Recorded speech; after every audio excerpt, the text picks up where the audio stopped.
का सारिखे पूर्ण वैराग्य जाचे वशिष्ठा परी ज्ञान योगेश्वराचे कवी वाल्मिका सारिखा मान्य ऐसा नमस्कार माझा सद्गुरु रामदासा. जय जय रघुवीर समर्थ.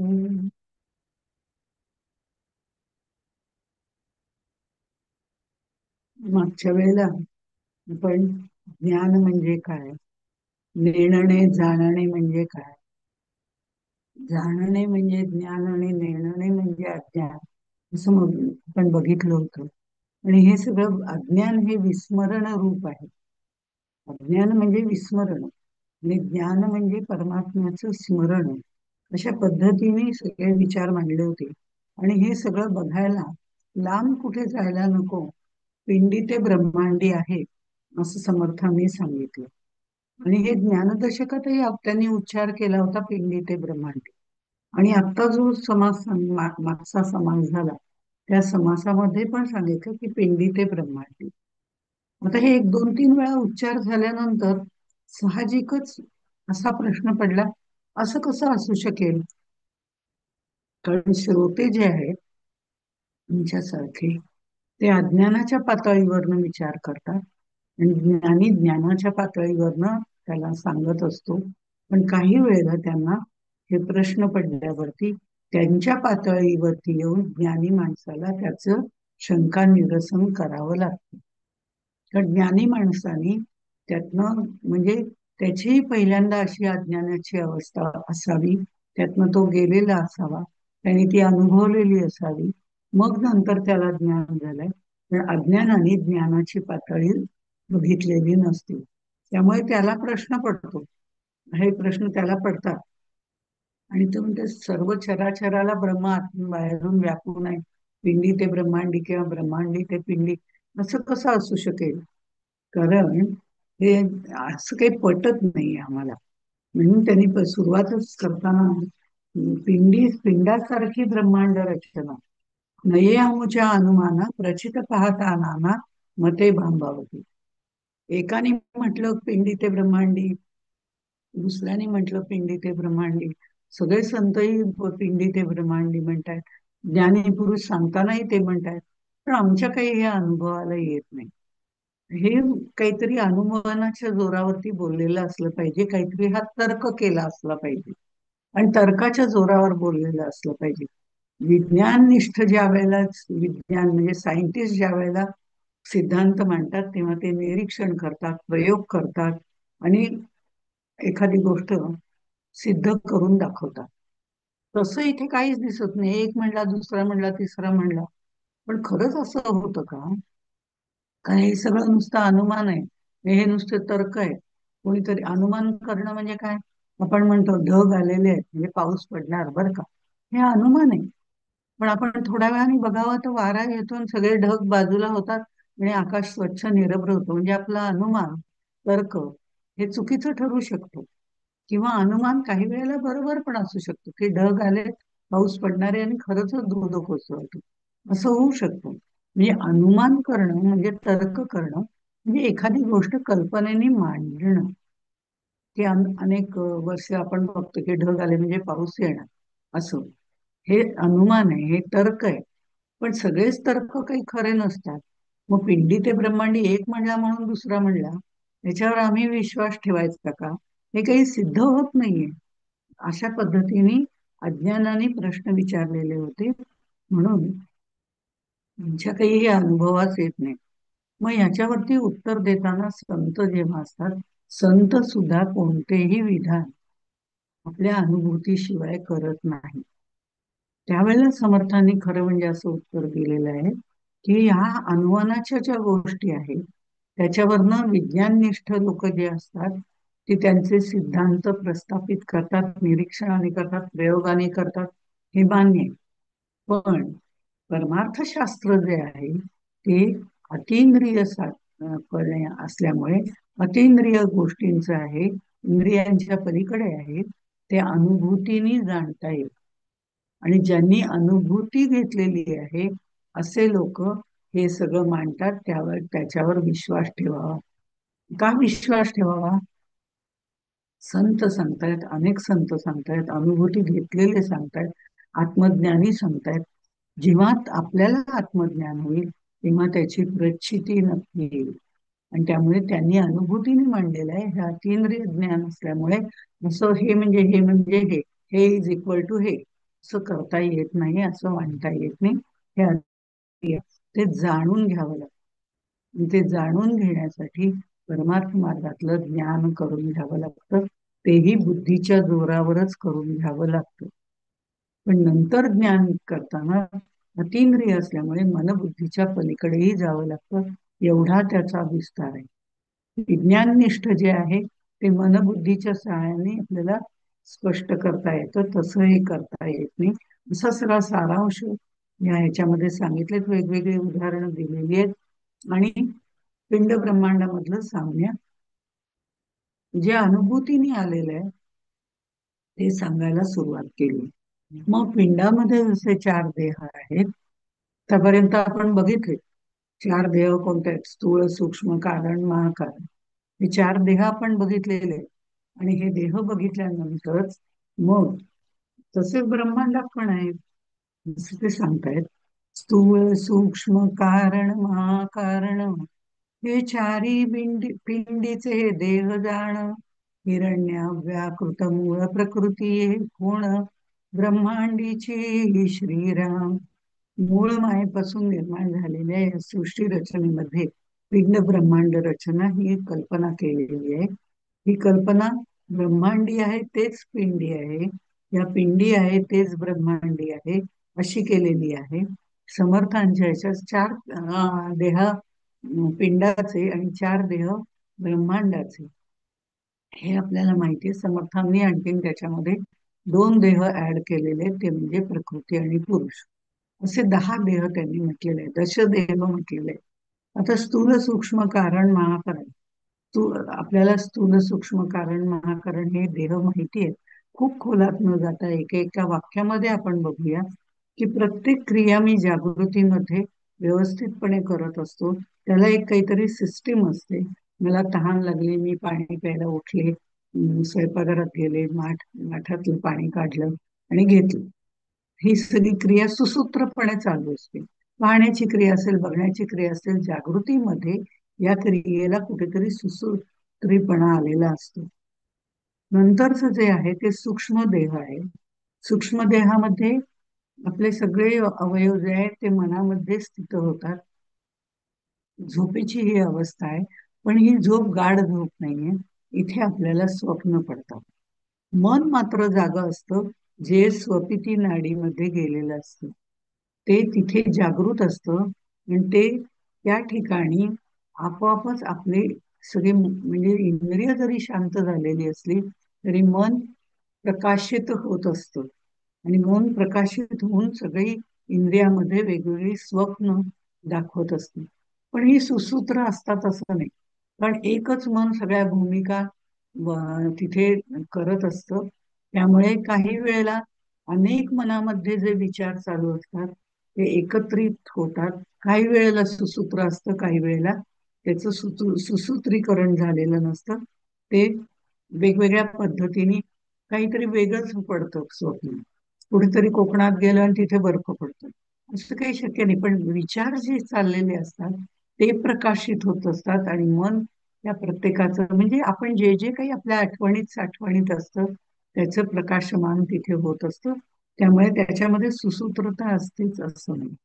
कारण देह ही अज्ञानाची अवस्था आहे आणि तिथे शांतपणे सगळं अज्ञान भरलेलं आहे. तिथे सगळ्या जाणीवा, वासना, कामना याचं निर्मिती तिथे होत असते. आणि मग त्याचं विस्तारीकरण सूक्ष्म देहात आणि त्याचं प्रगटीकरण स्थूल देहामध्ये होत असतं. आणि कारण देह ही सुषुप्ती अवस्था आहे. इथे मन सुद्धा पूर्णपणे शांत होतं. आणि मन स्वपिती नाडीमध्ये जातं.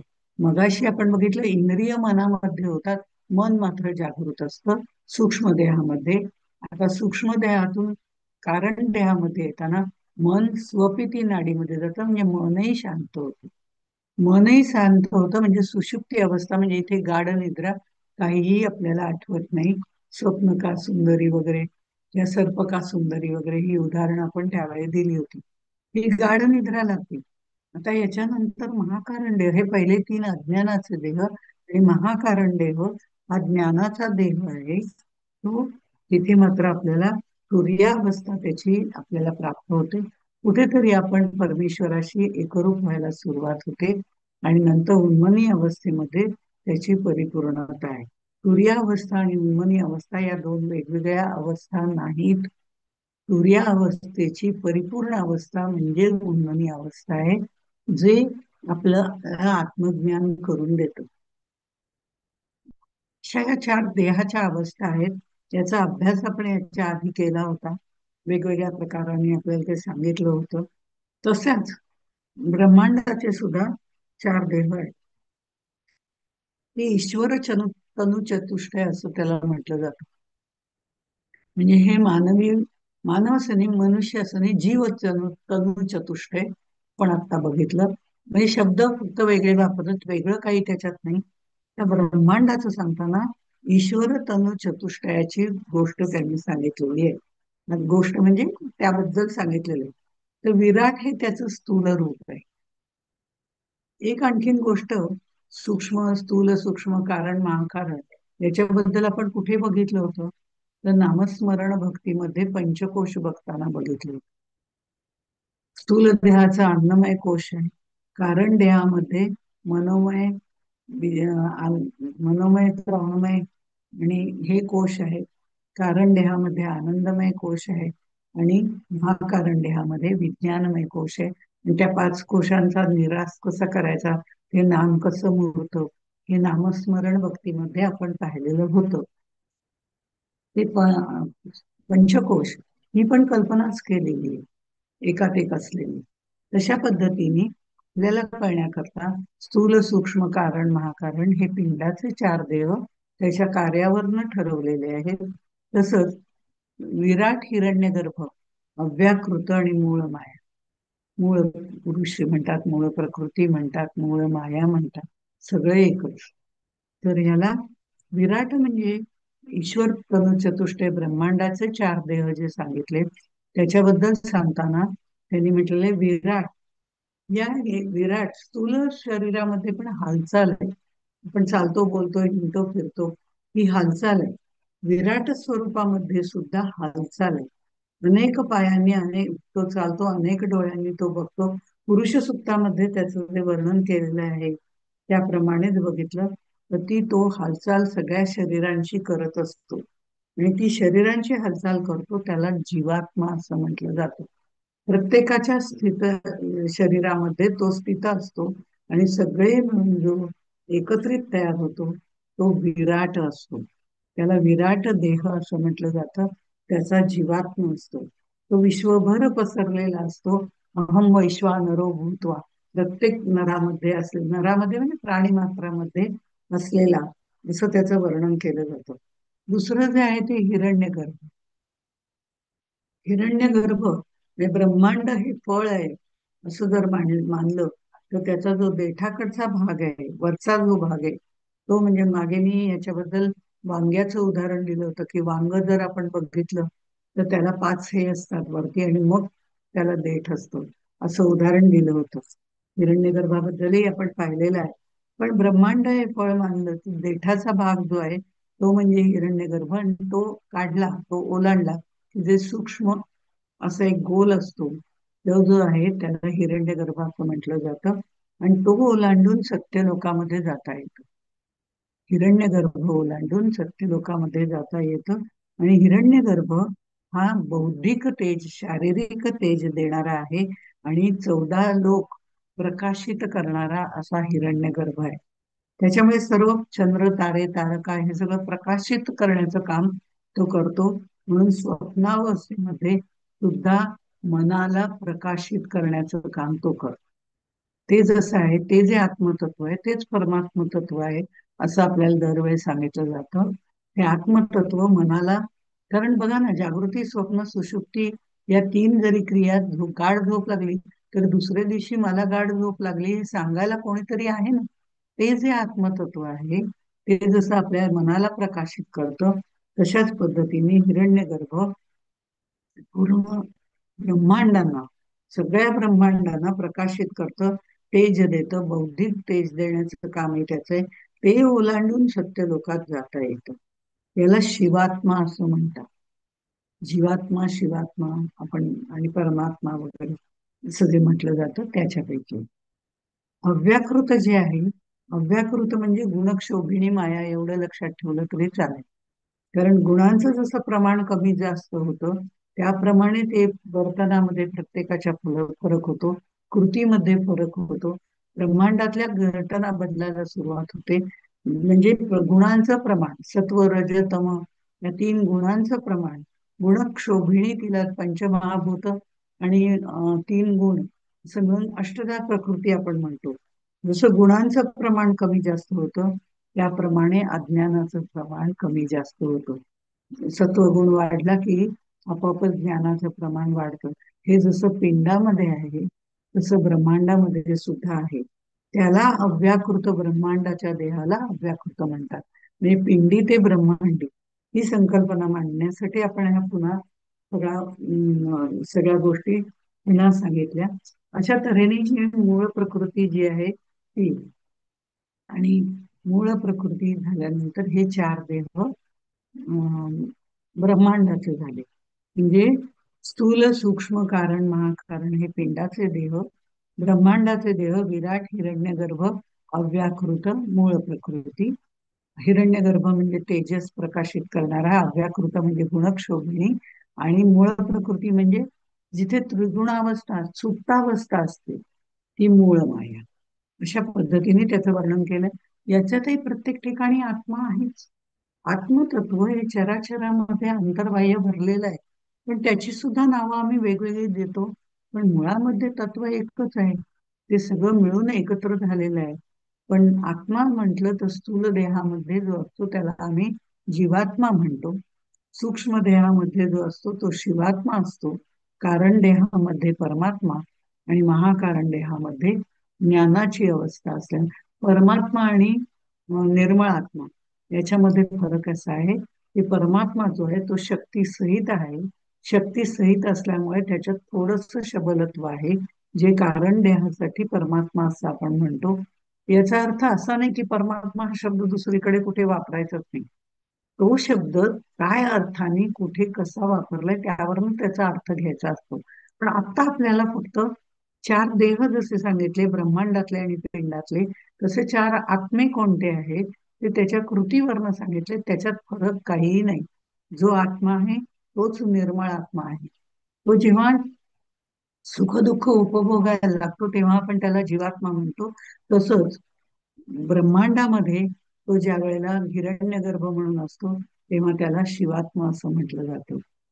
अव्याकृत मध्ये जेव्हा त्याला परमात्मा असं म्हटलं जातं.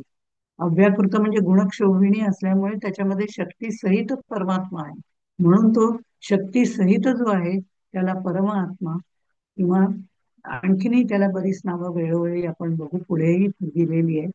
नंतर निर्मळ आत्मा हा शुद्ध म्हणावा, तर हाही थोडासा याच्यामध्ये शबलत्व आहे. महाकारण देह ही ज्ञानाची अवस्था आहे, पण ह्याच्यातलं शबलत्व तुर्यावस्थेपर्यंत आहे.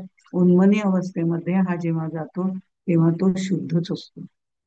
हा शुद्ध परमात्मा म्हणजेच ज्याला आपण विमल ब्रह्म म्हणतो, परब्रह्म म्हणतो, त्याच्यात तो कसा कसा शबल होतो, येतो मूळ प्रकृती, अव्याकृत, हिरण्यगर्भ, विराट अशा पद्धतीने तो ब्रह्मांडात होतो. तसंच महाकारण देह, कारण देह, सूक्ष्म आणि स्थूल अशा पद्धतीने तो शबल होत होत त्याच्यामध्ये मिश्रण होत होत तो थोडासा ढवळत ढवळत त्याच्यामध्ये सद्गुण, दुर्गुण, चांगले वाईट सगळं प्रकार येत येत त्रिगुण वगैरे येत तो शबल होत जातो. जास्तीत जास्त शबल तो स्थूल देहामध्ये होतो. अशा तऱ्हेने हे सांगितलंय. तसंच आकाशाच्या बाबतीमध्ये जर बघितलं तर घटाकाश, मठाकाश, महदाकाश, चिदाकाश म्हणजे ह्या सगळ्या त्याचे आकाश आहे. आता घटाकाश म्हणजे घटामधलं, महद आकाश म्हणजे मठाकाश, घटाच्या बाहेरचं म्हणजे घरातलं, मठीतलं. मठी म्हणजे ऋषी मुनींच्या दृष्टिकोनातून त्यांनी मठ, या मठामधलं आकाश. घटामधलं आकाश म्हणजे आपल्या खड्यामधलं किंवा माठामधलं, असं ज्याला म्हटलं जातं ते ते सीमित आहे. तो घट फुटला तर मठाकाशामध्ये ते मिळून जातं. म्हणजे जी संपूर्ण खोली आहे. आपल्या घरातला माठ फुटला, पोकळ होता, तो फुटला. त्याच्या आतमध्ये हवा होती, रिकामी पोकळी होती. पोकळी म्हणजे आकाश वगैरे हे सगळं आपलं झालेलं आहे. आणि त्याच्यानंतर ते जिथे फुटलं ते घर, आपण घर म्हणूया, काही हरकत नाही. मठ म्हणायला पाहिजे असं काही नाही, पण म्हणण्याची संज्ञा ऋषीमुनींनी मांडताना मठाकाश म्हणजे हा घट फुटला. आता त्या मठामध्ये सगळं ते आकाश म्हणजे ती पोकळी एकात एक मिसळून गेली. ती आणि ही पोकळी वेगळी होती का? तर नाही, ती एकच होती. जी घटाने सीमित केली त्याला घटाकाश म्हटलं, जी मठाने सीमित केली त्याला मठाकाश म्हटलं. महद आकाश म्हणजे या ब्रह्मांडामध्ये जिथे जिथे कुठे पोकळी आहे, स- ब्रह्मांड पण एक नाही, अनेक ब्रह्मांड लगडली, असं आपल्याला दासबोधाचं सुरुवातीला येऊन गेलेलं मायेचं स्वरूप सांगताना, माया ब्रह्म स्वरूप सांगताना. त्यामुळे अनेक ब्रह्मांड लगडली. या सगळ्या ब्रह्मांडाला भरून जे आकाश आहे आतून बाहेरून, त्याला महद आकाश असं म्हटलं जातं. आणि त्याच्याही पुढे जाऊन चिदाकाश आहे. चिदाकाश जे आहे ते चैतन्य रूपी आकाश आहे. आपल्या आत बाहेर जे चैतन्य भरलेले आहे त्याला चिदाकाश असं म्हटलं जातं. अर्थात ही सगळी आकाश म्हणजे वेगळी काही नाही, ती आत बाहेर जी भरलेले आहे ते आकाश एकच आहे. फक्त कुणी कुणाला सीमित केलंय त्याप्रमाणे त्याला संज्ञा दिलेली आहे. अशा तऱ्हेने मूळ प्रकृती जी आहे ती त्रिगुणांच्या पातळीवरती, समपातळीवरती असते, सुप्तावस्थेमध्ये असते. मग पुढे नंतर जी मूळ माया गुणक्षोभिणी होते, गुणक्षोभिणी झाल्यानंतर जीवात्म्यामध्ये भ्रम पैदा करते.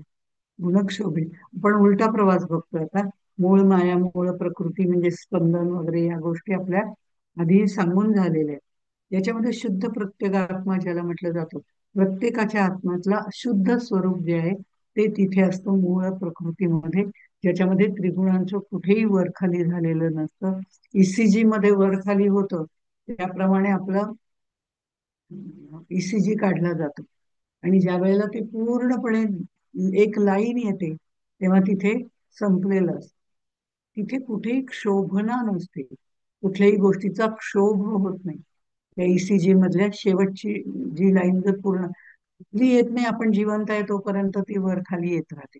कारण त्रिगुण अवस्था आपण धरलेली आहे. त्याच्यामध्ये सत्व रज तम सगळे गुण येतात. आम्हाला राग येतो, आम्हाला लोभ येतो, आम्हाला प्रेमाने करावं वाटतं, आम्हाला देवाचं करावंसं वाटतं. हे वेगवेगळे गुण आमच्यामध्ये आहेत, हे त्रिगुणांमुळे आपल्यामध्ये येतात. त्यामुळे ही मूळ माया ज्या वेळेला गुणक्षोभिणी होते त्यावेळेला त्रिगुणांचं महत्व वाढतं. आणि ज्या वेळेला ती पूर्णपणे सपाट होते, त्याच्यामध्ये सगळं शांतपणे असतं, त्याला मूळ प्रकृती असं म्हटलं जातं. मूळ प्रकृतीतून मूळ माया गुणक्षोभिणी तयार होते आणि या गुणक्षोभिणीमधून या जीवात्म्याला भ्रम निर्माण होतो. वेगवेगळे सत्व रज तमाचे जे वेगवेगळे गुण असतात ते वेगवेगळ्या गोष्टींकडे, विषयांकडे अट्रॅक्ट होतात आणि मग आपल्याला भ्रम व्हायला सुरुवात होतो. भ्रम म्हणजे स्वप्न. सूक्ष्म देहामध्ये जे दिसतं ते भ्रमरूपाने आम्हाला दिसतं. स्वप्न काही खरं नसतं, पण उठलो की लक्षात येतं. पण जेव्हा स्वप्न असतं तेव्हा मात्र ते आपल्याला बघत असताना खरं वाटतं. इतकं आपण ते प्रकाशमान झालेलं असतं, ती प्रत्येक गोष्ट आम्हाला खरं वाटायला लागते. मग चोर आला म्हणून आम्ही ओरडत उठतो आणि जागृती येते. त्यावेळेला आम्हाला लक्षात येतं, अरे चोर बीर काही नाही, मी अंथरुणावरच आहे. पण आम्ही ओरडत उठतो, चोर आला, आम्हाला मारलं मारलं काहीतरी, असं जे स्वप्न पडतं त्यावेळेला आम्ही ते सगळं स्वप्नामध्ये उपभोगत असतो आणि त्याचा परिणाम शरीरावर दिसून येतो, ते आम्ही ओरडत उठतो. पण जागृती आल्यावर ते आमच्या लक्षात येतं की नाही, दाराला कडी बिडी सगळी लावलेली आहे, अंधार आहे, रात्रीचे 12 1 2 वाजलेले आहेत, मला स्वप्न पडलं. असं आम्हाला हे स्वप्न भ्रमरूपाने दिसत असतं. तसंच हे विश्व सुद्धा आम्हाला नामरूपात्मक जे जे दिसतं ते सगळं भ्रमरूपानेच दिसत असतं. हे जे प्रकाशित करणार आहे त्यालाच आपण हिरण्यगर्भ असं म्हटलं.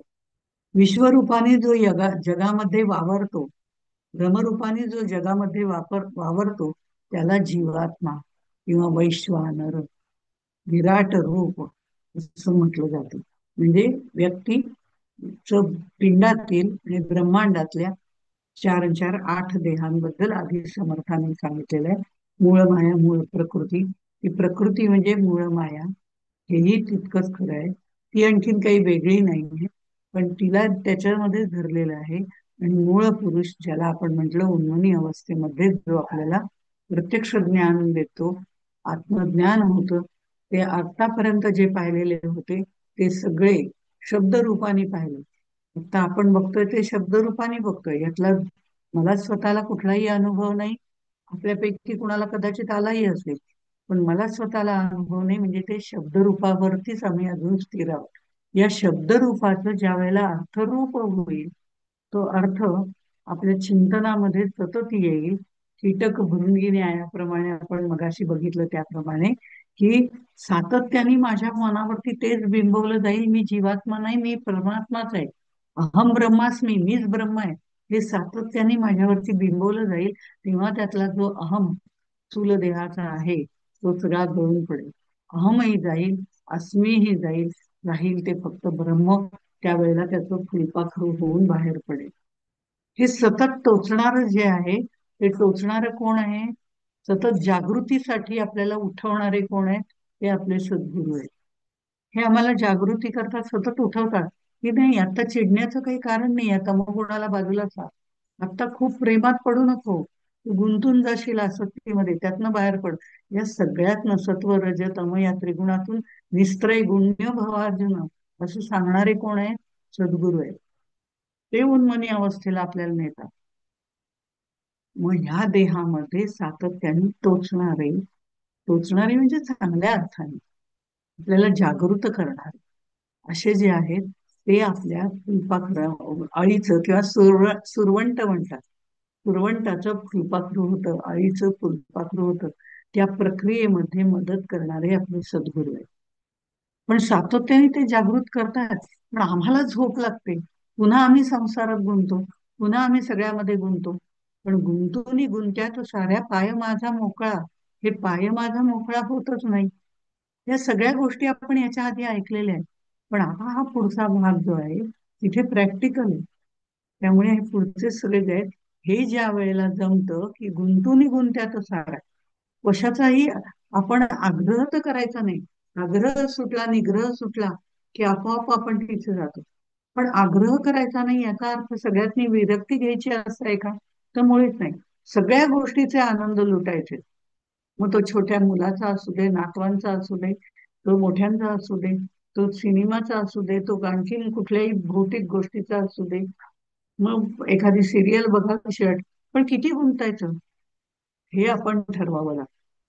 एखादी गोष्ट बघताना त्याच्यात एवढं बुडून जावं की बाकी कशाचं भानच नसावं, आणि पुन्हा पुन्हा तेच पाहावं असं वाटणं, तेच करावं असं वाटणं, याला आसक्ती म्हणतात.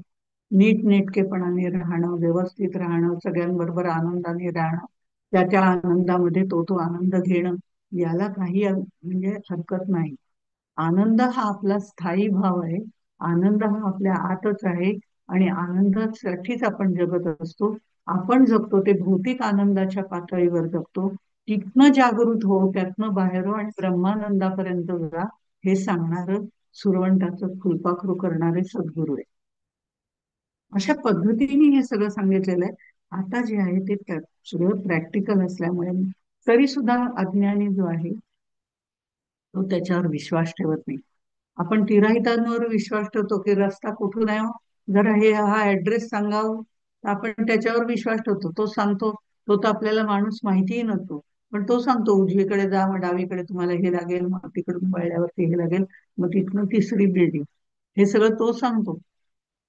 त्याच्यावर आम्ही विश्वास ठेवतो आणि जातो.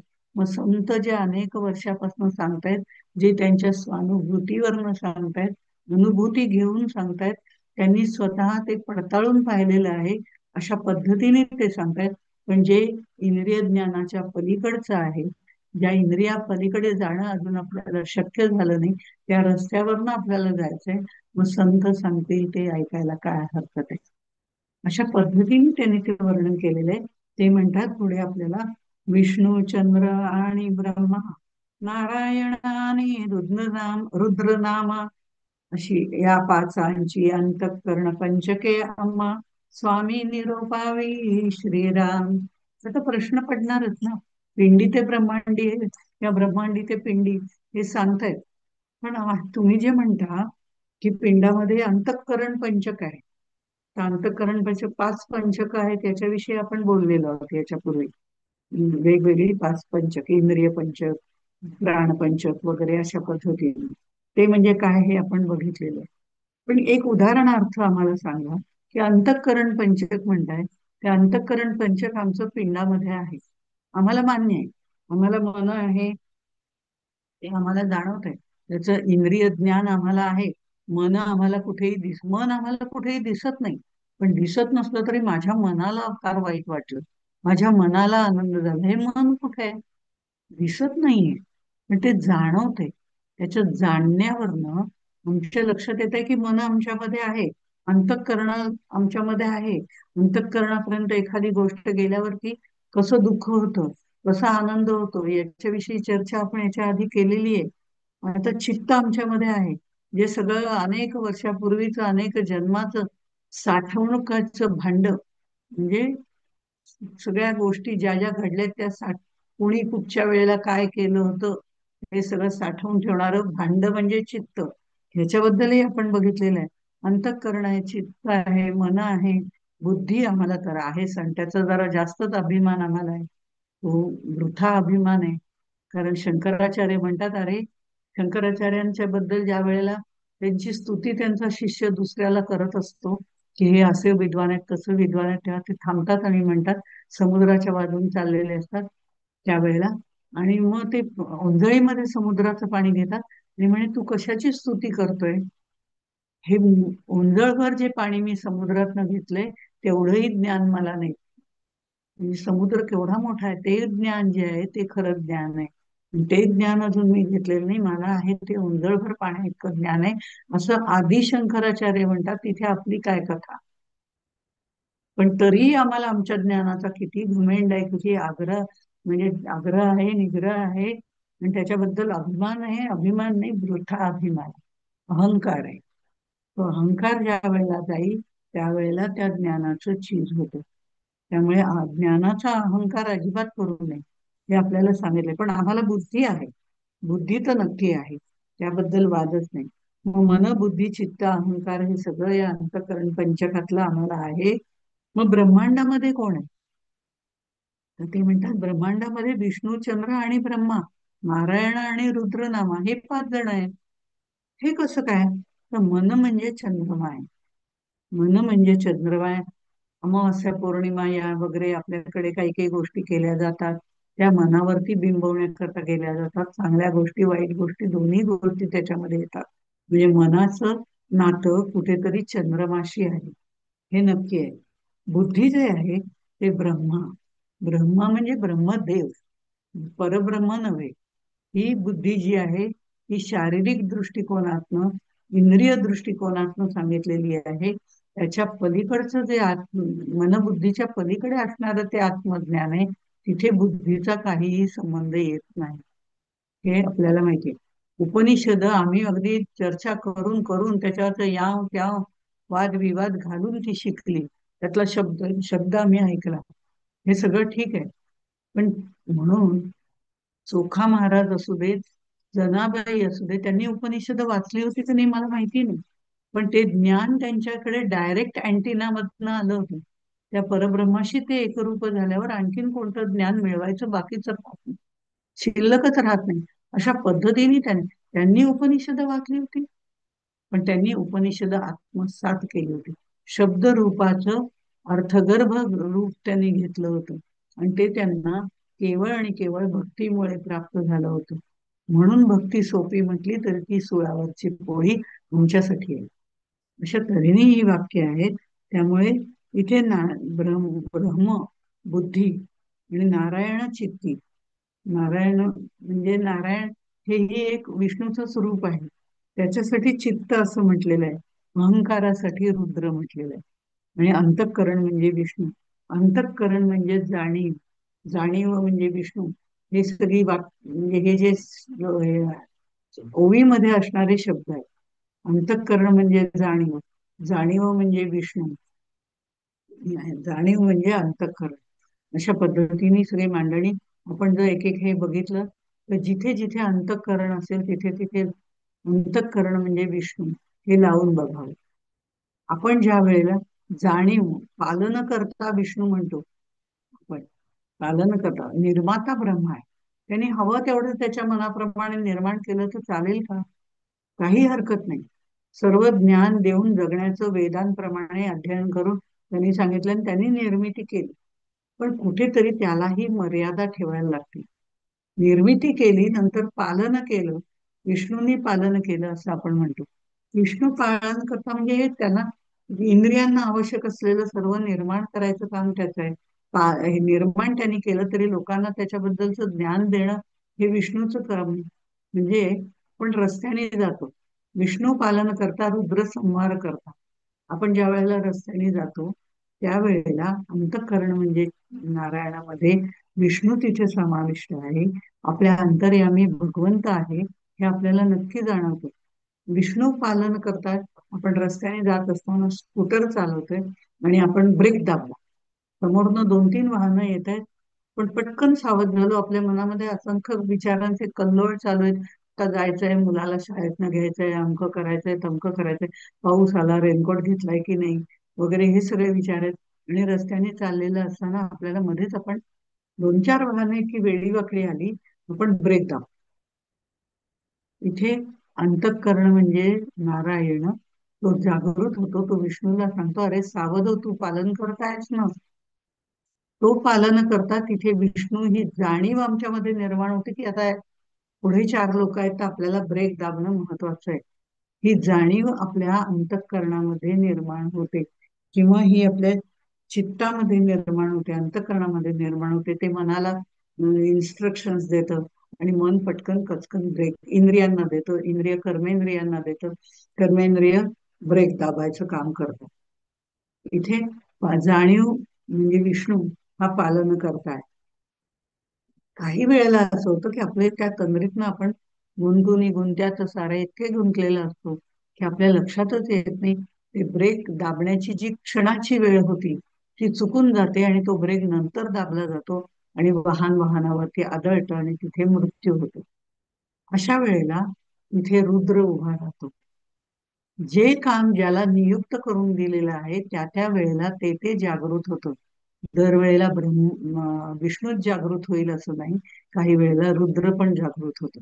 कारण त्यालाही त्याचं काम करायचंच आहे ना. दरवेळी विष्णू म्हणाला की मीच हे काम करणार आहे आणि मी पालन करताय, मला त्यांचं पालन केलं पाहिजे.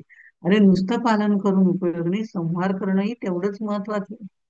अशा तऱ्हेने हे एकमेकां आणि मग त्याला बाकीच्या गोष्टी आधारभूत असतात. प्रारब्ध आधारभूत असतं. प्रत्येकाच्या करण्याच्या गोष्टी म्हणजे कर्म आधारभूत असतं.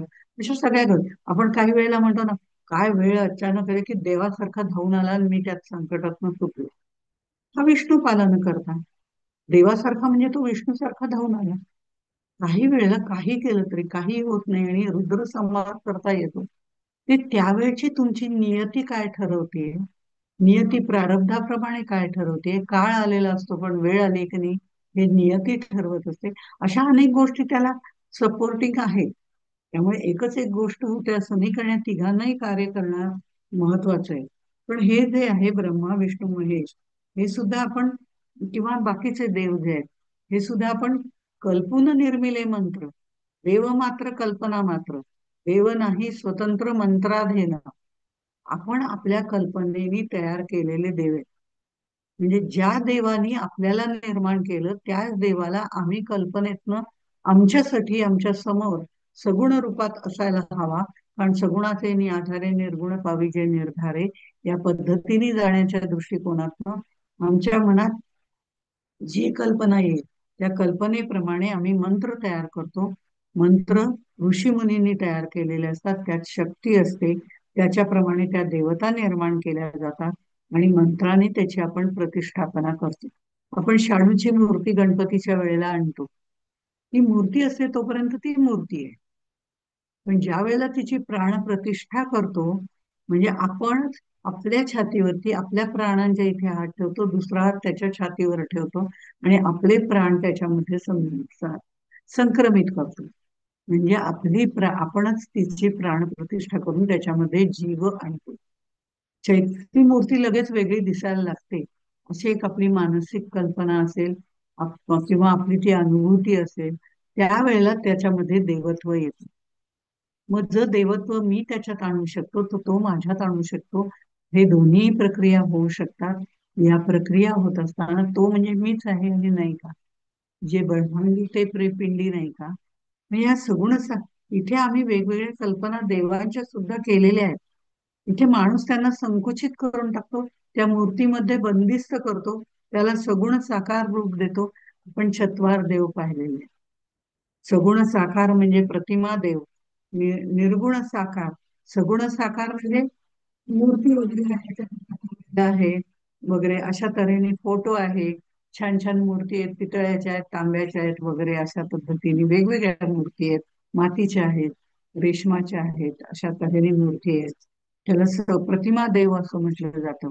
निर्गुण साकार म्हणजे अवतार देव, ज्याला आपण चरित्र त्यांची रामाचं रामायण असेल, कृष्णाचं आख्यान असेल किंवा महाभारत असेल, त्याच्यातल्या ह्या मूर्ती ज्या आहेत त्या आपल्या डोळ्यासमोर उभ्या असतात, पण त्या निर्गुण मूर्ती आहे का, साकार आहे. त्यांच्या डोळ्यासमोर त्याचं चरित्र आहे, त्यांच्या डोळ्यासमोर त्याचे गुण आहेत, हे सगळं आहे. पण ते प्रत्यक्ष डोळ्यासमोर जरी असलं तरी प्रत्यक्षात ती मूर्ती आमच्या समोर नाही. पण काय म्हणतो भागवत, ही कृष्णाची वाङ्मयीन मूर्ती आहे. गीता ही कृष्णाची वाङ्मयीन मूर्ती आहे. किंवा समर्थ म्हणतात, दासबोध माझे स्वरूप स्वतः सिद्ध. दासबोध हे त्यांचं वाङ्मयीन स्वरूप आहे. हे निर्गुण साकार आहे, सगुण निराकार. सगुण आहेत पण निराकार आहे, प्रत्यक्ष आम्हाला दिसत नाहीत. ब्रह्मा विष्णू महेश, आत्ताच उदाहरण घेतलं. जे सत्व रजतमाच्या देवता आहेत, त्यांचे फोटो तसबिरी केल्या की आम्हाला दिसतं, पण प्रत्यक्षात ही शक्ती सत्व रजतमाची सदा सर्वत्र चराचरामध्ये वावरते. ते सगुण निराकार आहेत, पण त्यांच्यातले गुण मात्र आहेत. ते गुण कार्यरत होतात आणि मग नंतर आहे या सगळ्यांना निर्माण करणारा निर्गुण निराकार परब्रह्म तत्व. असे हे चत्वार देव आपण बघितले. हे आमच्या कल्पनेसाठी आम्ही निर्माण केलेले आहेत.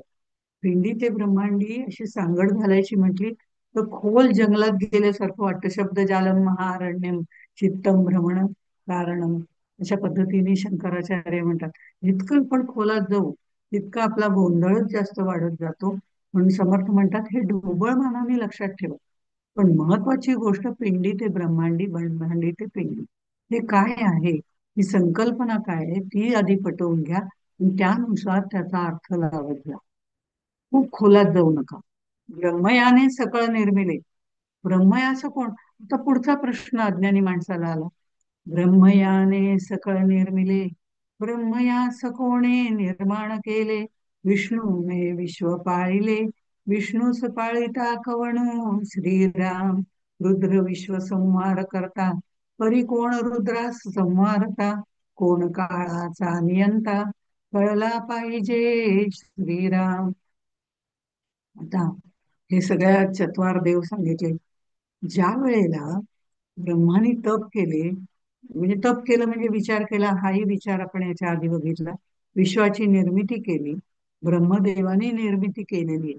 ही निर्मिती ज्या वेळेला ब्रह्मदेवाने केली त्यावेळेला आपण ज्याला ब्रह्मदेव म्हणतो, परब्रह्माने त्याला शक्ती दिली, परब्रह्माने त्याला वेद दिले आणि या वेदांप्रमाणे सगळ्यांचं आचरण झालं पाहिजे, अशा गोष्टी सांगितल्या.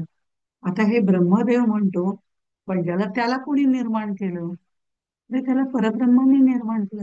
परब्रह्माला कोणी निर्माण केलं, परब्रह्माला कोणी निर्माण केलं, ते असतची असे सदा याच्यावर कसा विश्वास ठेवायचा, असे प्रश्न अज्ञानी विचारत राहतील. आणि खरंय, परब्रह्माला आम्हाला अजूनही असं वाटतं ना, की जे परब्रह्म आम्हाला दिसत नाही, जाणवत नाही, भासत नाही, कधी त्याची कल्पनाच करता येत नाही. हे असं नाही, तसं नाही, हे नेती नेती असं त्याचं वर्णन केलं जातं. ते परब्रह्म सत्य आहे म्हणा. म्हणजे हे सगळं चराचर विश्व आम्हाला दिसतंय, आम्ही ज्याच्यामध्ये राहतोय, आणि त्याला म्हणायचं स्वप्न आहे. ते भ्रमाने माखलेलं आहे. ते काही खरं नाही. ते असत्य आहे असं म्हणण्यापेक्षा अज्ञान काळामध्ये दिसणार आहे, भ्रमरूपाने आहे, असं म्हणायचं. हे विचित्र नाही का? हे विरोधाभासात्मक नाही का? पण याची अनुभूती सर्वांनी घेतलेली आहे. पूर्ण त्या पदावरती पोहोचल्यानंतर, त्या आत्मज्ञानाशी एकरूप झाल्यानंतर, अर्थारूपाचं मौन्यगर्भ रूपांतर होऊन मौन्यगर्भ अवस्था त्या परब्रह्माशी जोडली गेल्यानंतर, त्याच्याशी एकरूपत्व आल्यानंतर, अगाध झाल्याची नाही त्याची वार्ता कर, समर्थाने म्हटलेलं आहे दासबोधामध्ये. पहिलीच ओळ आहे कुठल्या तरी समासाची. आता समास नाही आठवत आहे. पण अगाध झाल्याची नाही त्याची वार्ता करसे काय. मागे वळून बघितलं तर काही झालेलंच नाही. जग नाही, विश्व नाही, काही नाही, पिंडी नाही, ब्रह्मांड नाही. आहे ते सगळं परब्रह्म स्वरूपच आहे. पण नामरूपात्मक अहमअस्मी किंवा गळून पडले. मी नाही, तू नाही, अपपर भाव नाही, विश्व भूमी विश्व विश्वा माझी, ते पूर्णपणे आता काही नाहीच आहे. अशा पद्धतीने ते विचार केले जातात. त्यावेळेला इथे आपला विषय चाललाय, ब्रह्मयाने सकळ निर्माण केले, त्या ब्रह्मयाला कोणी निर्माण केले, असे प्रश्न निर्माण होतात. परब्रह्माला कोणी निर्माण केलं, विष्णूला कोणी निर्माण केलं? मग समर्थ असं म्हणतात, परब्रह्माला कोणीही निर्माण केलेलं नाही, ते आहेच आहे. ते सदा असतच असे याच्यावरती विश्वास ठेव. त्याला एकोहम बहुश्याम अशी इच्छा झाली, त्याला स्पंदन निर्माण झालं. हे स्पंदन म्हणजे बाहेर कुठे निर्माण झालं नाही, ते त्याच्या आत आपल्याला आनंद झाला. आम्हाला स्पंदन झाली ती आतमध्येच असतात, त्याचे परिणाम आमच्या शरीरावर दिसतात.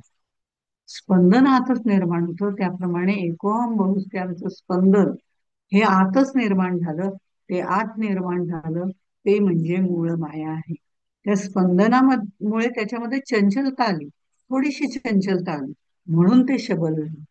पण ते शबल असलं तरी त्याच्यात शुद्ध गुण जास्त आहेत. चंचलता आली म्हणून शबल आहे. आपला अंतरात्मा असा शबल आहे.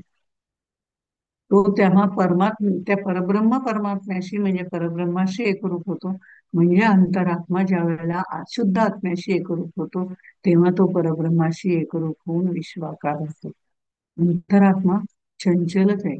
काही वेळेला सुरुवातीला समर्थ म्हणतात की अंतरात्मा शांत आहे, स्थिर आहे, स्थित आहे, आम्हाला कळण्याकरता. पण अजून आम्ही अंतरात्मा ते आत्मा हा प्रवास केलेला नाही, तोपर्यंत ते म्हणतात ते स्थिर आहे ना, त्याच ध्यान करा, अंतरात्म्याचं ध्यान करा, कारण आम्हाला त्या चंचलत्वाशी सहजपणे एकरूप होता येते. तिथे गेल्यावरती ते सांगतात, आता अंतरात्मा हा पण चंचल आहे, त्यालाही सोडून द्या. ते अंतरात्मा म्हणजे आतलं शुद्ध स्पंदन जे आहे, शांत स्वरूपाचं, ते आहे. तेही चंचल आहे. तिथून मूळ मायेतनं पुन्हा परब्रह्माकडे जातो. तो अंतरात्म्याकडनं शुद्ध आत्म्याकडे जाण्याचा प्रवास आहे, पिंडामध्ये, ब्रह्मांडामध्ये. अशा तऱ्हेने त्यांनी ते सांगितलेलं आहे. ही अंतरात्म्यामध्ये जे चंचल स्पंदन निर्माण झालं, ते क्रियाशक्ती होती. ती त्याची क्रियाशक्ती चाळवली गेली, आणि त्या शक्तीच्या आधाराने त्यांनी सर्व ब्रह्मांड निर्माण केलं, अद्वैत तत्वज्ञानाप्रमाणे. त्या शक्तीने त्यांनी सगळं निर्माण केलं. म्हणून आपण म्हणतो मायेने सगळं घडामोडी केलं, मायेने सगळं निर्माण केलं असं म्हणतो. जी माया झालीच नाही, मग हे ब्रह्म जी नव्हतीच, ती झालीच नाही, तिने हे निर्माण केलं असं तुम्ही म्हणताय. काही प्रश्न याच्यापूर्वी येऊन गेला. ही संकल्पना आपल्याला तिथपर्यंत जाण्याकरता बाबुल बुवासारखी घेतलेली आहे. हे विवरण आपलं झालेलं आहे. त्यामुळे आपण पुढे होऊया. मग तिने ज्या वेळेला हे सगळं विश्व निर्माण एकोहम बहुश्याम याप्रमाणे हे विश्व निर्माण करायला सुरुवात केली, प्रचंड घडामोडी करून तिने ते निर्माण केलं. आणि ते निर्माण केल्यावर ते सांभाळता पण आलं पाहिजे की नाही. ज्या वेळेला एखादं ऑफिस सुरुवात केली जाते, त्यावेळेला एखाद्या खोलीमध्ये ते ऑफिस असतं. हळूहळू त्याचा विस्तार व्हायला लागतो, ते ऑफिस एवढं वाढायला लागतं की 4 असिस्टंट 3 असिस्टंट ठेवायला लागतात. ते 3 असिस्टंट म्हणजे ब्रह्मा विष्णू महेश आहेत. ते तिने ती क्रिया केली, घडामोडी केल्या, सगळं वाढवलं, सृजन केलं, ती सृष्टी प्रकर्षण कृती केली, ती प्रकृती, हे सगळं जे हेही आपलं झालेलं आहे. त्या तिने सगळं हे वाढवलेलं आहे. आणि हे वाढवल्यानंतर निर्माण करणाऱ्या निर्माण करण्याची कृती करायला एकाला सोपवलं, ते म्हणजे ब्रह्मदेव. दुसऱ्याला पालन कर, तिचीच शक्ती. तिने 3 रूपं त्याला दिली. 3 रूपं त्यांना देताना ब्रह्मदेवाला सांभाळ निर्मिती करण्याची, विष्णूला सांभाळ करण्याची, आणि हे सांभाळ केला, हे केलं, हे सगळं झालं, त्याचा नाशही करणं आवश्यक आहे. कधीतरी त्याचा नाश करणं आवश्यक आहे. एक गोष्ट वाचली होती. गॅलिलिओ नाही, गॅलिलिओ नाही, गलिवरच्या सफरी वगैरे याच्यामध्ये कुठेतरी गोष्ट वाचली होती की एक अमरपट्टा घेतलेला एक बेट होतं. म्हणजे तिथे कोणीही मरायचं नाही, सगळ्यांना अमरत्व दिलेलं होतं. ते बेट त्यांचं होतं. त्या बेटावरती ते सगळे राहत होते. आता अमरत्व दिल्यानंतर आजोबा आहेत, पणजोबा आहेत, खापर पणजोबा आहेत, पणतू आहे, खापर पणतू आहे, इतके सगळे लोक वाढत गेले तिथे त्या बेटावरती. राहायला कुणाला जागा नाही. बरं, जे खापर पणजोबा, त्यांचे पणजोबा होते, ते एवढे कृश झाले होते की त्यांना आता नुसते हाडांचे सापळे राहिले होते. त्या हाडांचे सापळे नुसते इकडे तिकडे फिरत होते. जी मुलं होती, तरुण मुलं होती, ती आपल्या शरीरासह तिथे वावरत होती, पण त्यांना सुद्धा फिरायला जागा नव्हती. अशा ठिकाणी एक मृत्यूलोकातला माणूस तिथे गेला. त्या बेटावरती अमरत्व पट्टा ज्यांनी घेतला होता त्या देशावरती गेला. आणि तो तिथे गेल्यानंतर सगळेजण त्याला म्हणाले, तुम्ही किती भाग्यवान आहात. म्हणलं, भाग्यवान कुठला, आम्हाला मृत्यू आहे. आम्ही अख्खं आयुष्य असं काढलं तसं काढलं तर मृत्यू येतो. तुमचं चांगलं आहे की तुम्हाला अमरत्व आहे. अरे नाही म्हणे, तसं नाही. आता हे जे खापर पणजोबा पणजोबा त्यांचे पणजोबा इतके कृश होऊन जगतायत, आम्हाला राहायला जागा नाही, आम्हाला काही करायला जागा नाही. अशी गिचमिडीने आम्ही सगळे राहतोय. ही मृत्यू देवता ही सुद्धा नितांत सुंदर देवता आहे. आणि मग ह्याच्या लक्षात येतं, आज पृथ्वीवरती जशी उत्पत्ती होते, स्थिती होते, तसा नाश होणं, प्रलय होणं, हे सुद्धा तितकंच महत्वाचं आहे. की जेणेकरून या पृथ्वीवरती राहायला असलेली जागा, तरुण रक्ताला असलेली चालना, त्यांची असलेली क्रियाशक्ती ही वाढली पाहिजे. त्यातनं अनेक गोष्टींची निर्मिती झाली पाहिजे. म्हणून अमरत्वाचा पट्टा उपयोगी नाही, त्याच्याबरोबर संहारही महत्वाचा आहे. असा संहार करणारा जो आहे तो रुद्र आहे. ती देवता अत्यंत महत्वाची आहे. पण मग त्याचा संहार करणारा कोण, असे प्रश्न त्यांनी निर्माण केलेले. ब्रह्मांड स्वभावाची झाले, पिंडाकार कल्पिले, कल्पिले तरी प्रत्यया आले नाही कदा.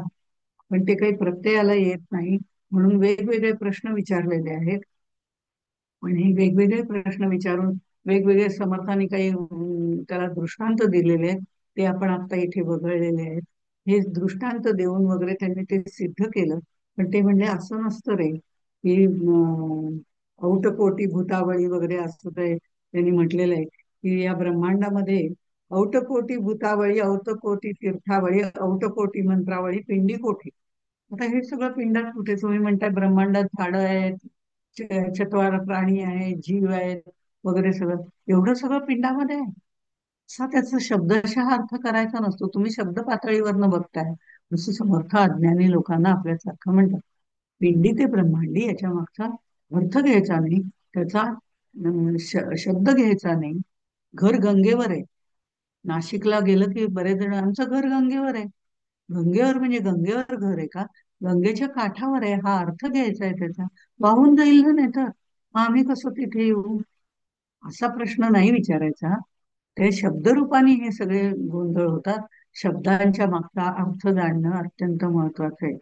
मग हे 5 भूते ब्रह्मांडी, 5 भूते पिंडी, असं सांगायला त्यांनी सुरुवात केली. आणि मग ते म्हणतात, 5 भूते ब्रह्मांडी आणि 5 भूते वर्तती पिंडी, याची पहावी रोकडी रचिती आता श्रीराम. जेवढं पिंडी ते ब्रह्मांडी या म्हणण्याचा अर्थरूप घ्यायचं, आणि त्या अर्थरूपाशी एकरूप व्हायचं, ते पुढचा भाग आहे. पण तरी सुद्धा या अर्थाशी एकरूप होणं हे महत्वाचं आहे. या अर्थाशी एकरूप होऊन त्याचं मनन चिंतन जो करतो त्याला सहज स्थिती प्राप्त होते. आणि मग तो विश्वाकार होऊन जातो. तो विश्वाकार होतो तेव्हा त्याला सहज स्थिती प्राप्त होते. वाईस वर्षा, दोन्ही काही म्हणू शकतात. की विश्वाकार होतो तेव्हा त्याला सहज स्थिती प्राप्त होते. त्या सहज स्थिती प्राप्त झाल्यावर हे दोन्ही गोष्टी एकदमच होत असतात. हे ब्रह्मांड जसं पंचभूतांनी बनलेलं आहे, आपण बघितली निर्मिती कशी झालेली आहे, आकाशापासून वायूपासून वगैरे आपण ते बघितलेलं आहे. हे जसं तयार झालं तसा देह सुद्धा शेवटी पंचमहाभूतांनी डीएनए प्रमाणे तयार झालेला आहे. या देहात सुद्धा पंचमहाभूत आहेत आणि त्यांनी हा पृथ्वी आप तेज वायू आकाश हे आहे, त्यांनी तो बनलेला आहे. म्हणून आपण जेवढं ब्रह्मांडात आहे तेवढं पिंडात आहे, या जेवढं पिंडात आहे तेवढं ब्रह्मांडात आहे, अशी कल्पना करू शकतो. ही कल्पना जरी शब्दरूप असली त्याचं अर्थरूप जाणून घ्यायचंय आणि मग या दोन्हीचं अनुभूती घ्यायला सुरुवात करायची, तेव्हा अहम ब्रह्मास्मीची अनुभूती येते.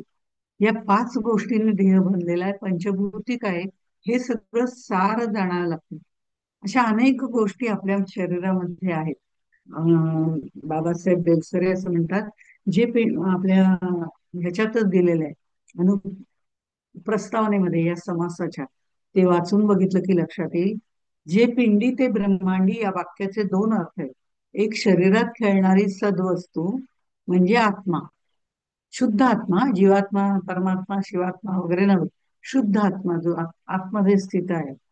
शरीरात खेळणारी सद्वस्तू म्हणजे आत्मा आणि ब्रह्मांडामध्ये खेळणारी सद्वस्तू म्हणजे परमात्मा. इथे त्यांनी परमात्मा हे परब्रह्मासाठी वापरलेलं आहे, परमात्मा.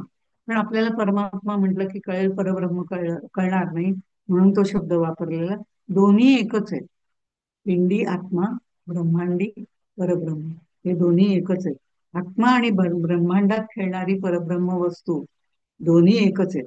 आणि दुसरं म्हणजे हा पिंडी ते ब्रह्मांडी हा विचार झाला. आता ब्रह्मांडी ते पिंडी हा जर विचार करायचा असेल तर हे सगळं दृश्य विश्व आहे, ते पंचमहाभूतांनी भरलेलं आहे, बनलेलं आहे. हा पिंडही पंचमहाभूतांनी बनलेला आहे.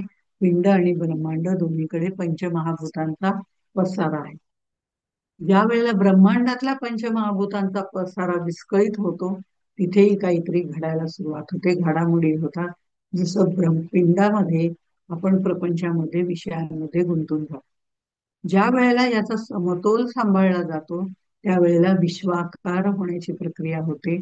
आणि पिंडामध्ये सुद्धा या पाचही याच्यावरती नियंत्रण ठेवलं की आपोआपच आत्म्याकडे देहबुद्धी ते आत्मबुद्धी या प्रवासाला सुरुवात होते.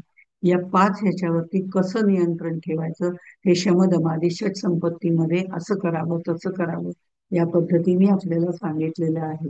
असं सगळं सांगताना ते आणखीन आपल्याला, कारण हा शरीर जे आहे ते संघात आहे.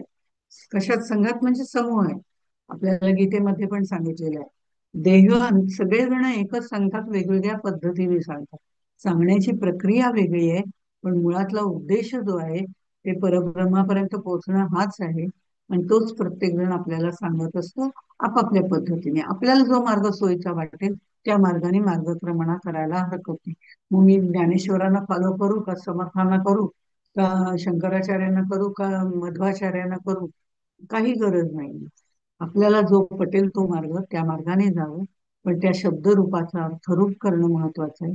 आणि शेवटी सगळे मार्ग अंतिम गंतव्यस्थान एकच आहे, लास्ट डेस्टिनेशन एकच आहे. देह, अंतःकरण आणि आत्मा या तिन्हीचा संघात म्हणजे हे शरीर आहे. देह पंचमहाभूतांपासून बनलेला आहे. त्याचा दाखला जर आपल्याला घ्यायचा झाला तर आकाशामध्ये पोकळी आहे, आपल्या शरीरात सुद्धा पोटाची पोकळी आपल्याला माहिती आहे. नाकामध्ये पोकळी आहे, तोंडामध्ये पोकळी आहे, रक्तवाहिन्यांमधून रक्त वाहिलं जातं कारण तिथे पोकळी आहे. अशा अनेक ठिकाणी आपल्या शरीरात पोकळी आहे, हे आपल्याला दाखवता येतं. आता मन, चंद्रमा, अंतःकरण, शुद्ध जाणीव वगैरे असं सगळं ते सांगितलेलं होतं, ही उदाहरणं दिलेली आहेत. आपल्या शरीरात उष्णता आहे, तशीच ब्रह्मांडामध्ये सुद्धा उष्णता आहे. आज किती उन्हाळा झाला, किती उन्हाळा, किती टेम्परेचर आहे म्हणतो ना आपण, म्हणजे ब्रह्मांडातही आहे. पिंडी ते ब्रह्मांडी असे अनेक विचार आपल्याला मांडता येतात. ब्रह्मांडी ते पिंडी असे विचार मांडता येतात. दोन्हीतलं साम्य दाखवता येतं. जे 82 तत्वांचा झाडा, पिंड ब्रह्मांडाचा झाडा, तिथे आपल्याला 17व्या दशकामध्ये डिटेलमध्ये त्यांनी सांगितलेलं आहे. तिथे फक्त पिंड आणि ब्रह्मांड त्यांचीच तुलना 17व्या ह्याच्यामध्ये केलेली आहे. तिथे आपल्याला डिटेलमध्ये जाता येईल. पण आता याच्यावरती विश्वास ठेवायला हरकत नाही की पिंडी ते ब्रह्मांडी, ब्रह्मांडी ते पिंडी.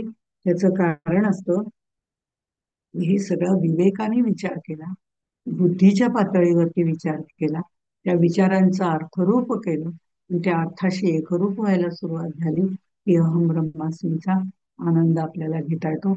पण आपण जाळामध्येच गुंततो. त्या शब्दातून बाहेर पडून संत सांगतायत त्यांच्या अनुभूतीवर विश्वास ठेवून आपण त्यांचं मान्य मान करून त्या दिशेने विचार करायला सुरुवात करायची. तो विचार करायला सुरुवात केल्यानंतर आपोआप पिंड ब्रह्मांड ऐक्य आपल्याला अनुभूतीने कळायला लागतं आणि अनुभूती आल्यानंतर अहम ब्रह्मास्मी मधला अहम अस्मी गळून पडतो. अशा तऱ्हेने आपण त्यातला अर्थरूप बघूया. पुढे जाऊन हा अर्थरूपाशी आपण निगडीत व्हायला सुरुवात करूया. अर्थरूपाशी निगडीत होऊन मौन्य गर्भ अवस्था जेव्हा प्राप्त होते, तेव्हा पिंडाचा आणि ब्रह्मांडाचा विचार जास्त सखोल केला जातो.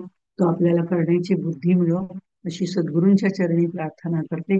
आणि सद्गुरू तिथे आपल्याला हात धरून नेणार आहेत, त्यांच्याजवळ प्रार्थना करते आणि इथेच थांबते.